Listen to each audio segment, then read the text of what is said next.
వాడు ఏదో అన్నాడు, వీడిదో అన్నాడు, ఎవడు ఏది అనకుండా ఎలా ఉంటారండి? నువ్వు పట్టించుకోకు, వదిలేయి. వాడు అంటే అన్నీ నువ్వెందుకు పట్టించుకోవాలి? నువ్వు కాదని నీకు తెలుసు, నువ్వు చేయలేదని నీకు తెలుసు. వాడు అన్నీ లెట్ దెమ్ బార్క్. వాళ్ళు మురుక్కొని మనకే ప్రతి కుక్క మురిగితే మనం ఎదురుగా మురుగుతామండి.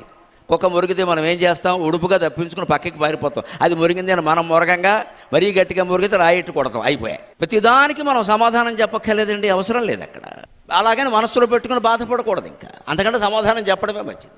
మనసులో పెట్టుకుని అసలే బాధపడడం చేయలేదు కదా, ఏదో అనుకుంటారు అనుకొని వాళ్ళు ఎవరైనా మనం పట్టించుకోవాలా? ఈ స్థితి రావాలంటే మట్టిలో ఆడాలి, బురద నీళ్లలో ఆడాలి. పూర్వం ఆడించేవారు, గేదె మీద ఈత కొట్టించేవాళ్ళు, ఏడరా అని చెప్పేవాళ్ళు. నేరేడుకాయలు కొనమంటే కొనేవాళ్ళు కాదు, చెట్టెక్కి కోసుకో అనేవాళ్ళు. నేరేడు చెట్టుకి కోసుకునేవాళ్ళం ఆషాఢ మాసంలో. కాలు విరిగితే విరుగుతుంది, 3 వారాలు రెస్ట్, దానికేముంది, బడి మానేయచ్చు. ఈ సాహసాలన్నీ చేపట్టే తర్వాత జీవితంలో, ఉద్యోగంలో కానీ సంసారంలో కానీ ఎన్ని ఇబ్బందులు వచ్చినా ఎదుర్కొన్నారండి. ఈ సాహసాలు మనం పిల్లలకు అలవాటు చేయాలి.